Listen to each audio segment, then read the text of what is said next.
Good morning, dear cybernauts. You're welcome to yet another episode with Lex Nature Opibus. With you today is your very own barrister Egbe Eyongakumbe.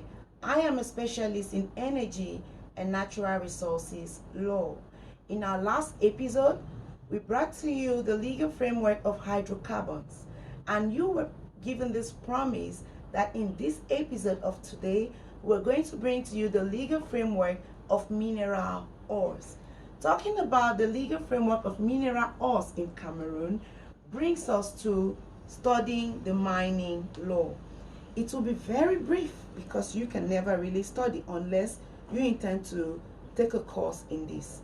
But it's important that before I explain to you anything that has to do with the legal framework of mineral ores, I first of all bring to you the history of the birth and evolution of mining law in Cameroon. It's important you put this in mind. Cameroon as a country is geographically located along the Gulf of Guinea. That's the reason why it is richly blessed with natural resources. However, Cameroon is not the only country that is richly blessed with natural resources. Most countries all along the Gulf of Guinea are richly blessed with natural resources. We have Sao Tome, we have Nigeria, we have Angola, we have Equatorial Guinea, we have the Democratic Republic of Congo, just to name a few. We have Chad as well, we have Central African Republic. All those countries are found along the Gulf of Guinea and are richly blessed with natural resources. Therefore, in the 90s, that's in 1990, the World Bank thought, we find these people always being in need of help, but they have natural resources. So the World Bank came up with the idea that these natural resources could be of great help to boosting the economy of the country. But then they needed us to trade these natural resources, for money. So that's how they came about with an idea which demanded these African countries to prepare a very effective and concise legal framework. This legal framework had to do with the legislative frameworks and the regulatory frameworks of this particular sector, that's of the mining sector. It's in this light that the World Bank said, yes, when you have this ready, we can tell you that you wouldn't need to just come begging for money, but you could actually trade these resources for the money you need, and you use the money to ameliorate the economy of your countries. As such, we thought of how exactly are we going to ameliorate our economy just by trading our resources. So we were made to understand this. The revenue you get from the sale of these resources alongside the contributions you get from the foreign currency these investors are coming in with is going to be of great help to you. That brings us to how different laws started being put in place so that these foreign investors could be controlled. It's in this light that we came about the Mining and Quarries Law. The Mining and Quarries Law was established by Law number 64/LF of 6th of April 1964.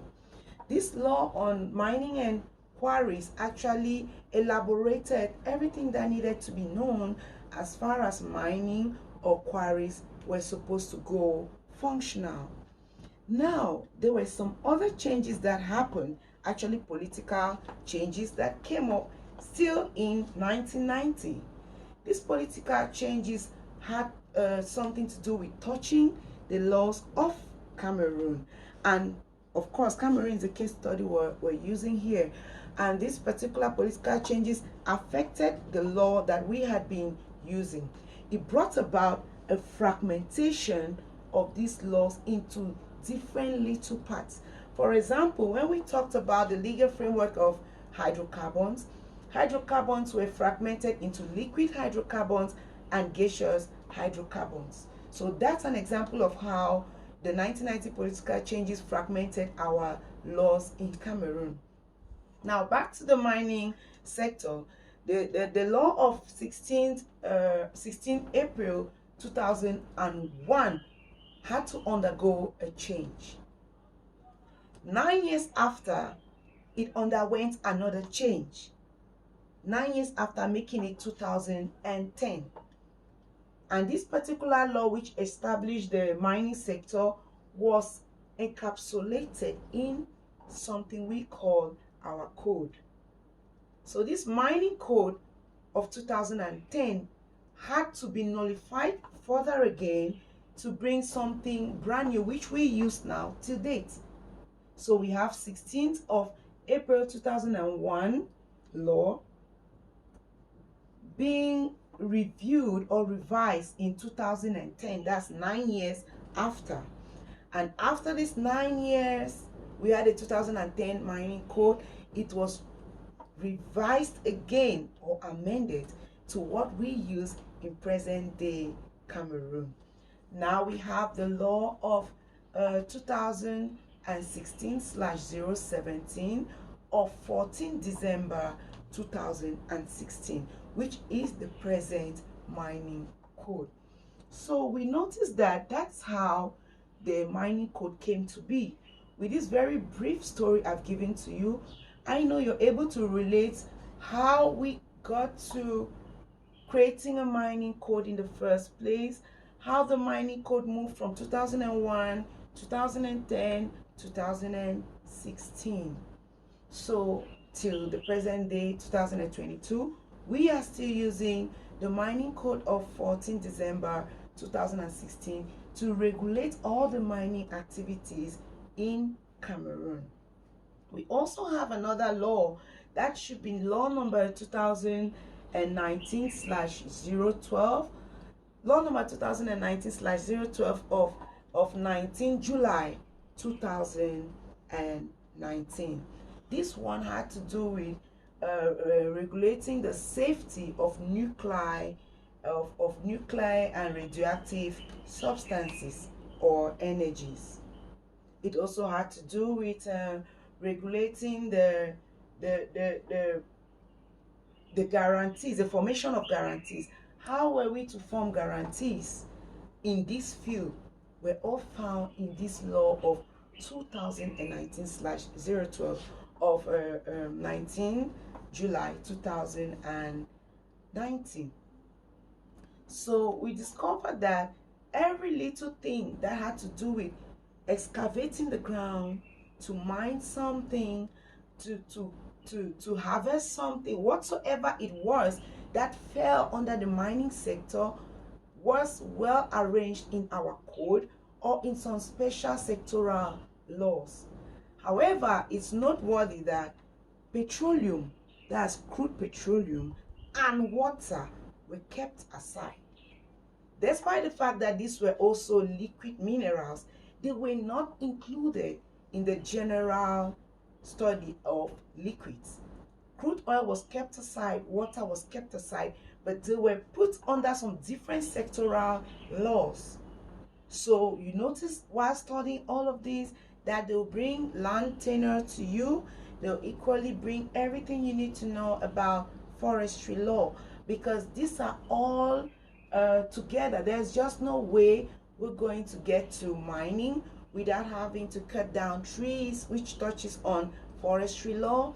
And when we're cutting down trees, we'll come across water, because when you're done with trees and you start excavating, you will meet water. And there it brings us to the sector of water. So we understand now that all these different laws were also considered. But at the end of the day, we discovered that this gave us a legal framework of very scattered laws. That means that we didn't have everything inside this mining code as an investor would have loved to see. We had the sectoral laws, that's laws that were based on a particular domain. We had laws for water, we had laws for forestry, we had laws for fisheries. Whatever you were going to meet, you could discover that you have minerals found beneath a certain riverbed, what would you do? The river contains fishes.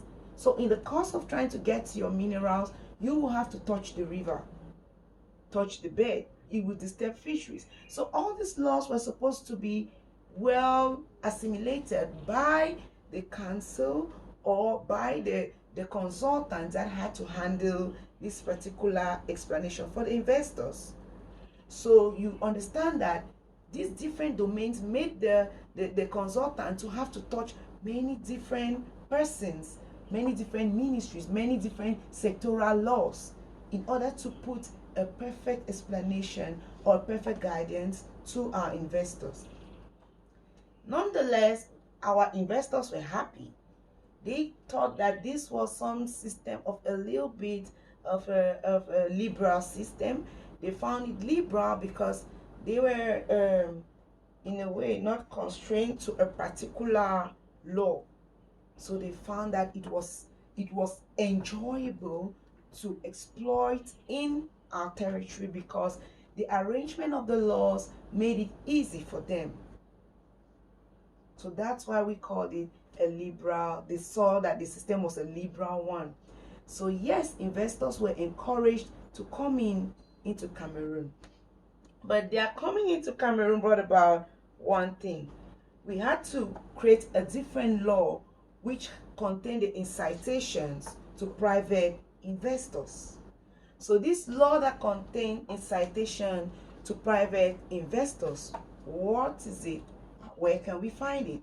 The law that concerned incitations to private investors was law number 2013/004 of 18 April 2013.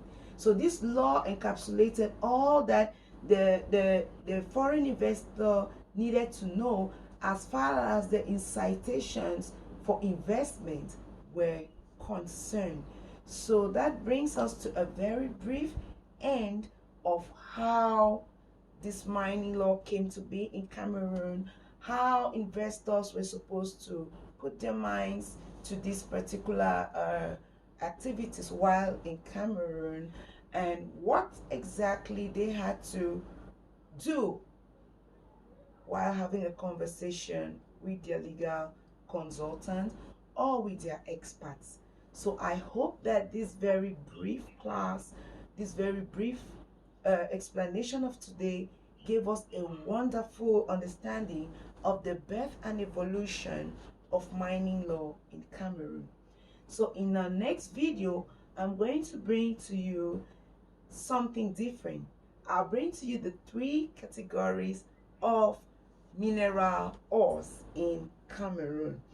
That would include you studying about the radioactive substances and other things. Just as I mentioned it here under the birth and evolution of mining law, I will share with you how they are arranged in the mining code. So hoping that the next episode you would have studied enough from this video, you take time using the laws I gave to you, and then do your research a little deeper and bring the questions to me. So it was a pleasure being of great help to you, because I believe I'm of great help to you, telling you where to get which material. It's something we can never be more than thankful for, because I am so thankful to my teachers for all that they inculcated into me. So I'm hoping that you will know how to use what I'm also bringing to you. Hope to see you in your next episode. Have a wonderful day today. Thank you.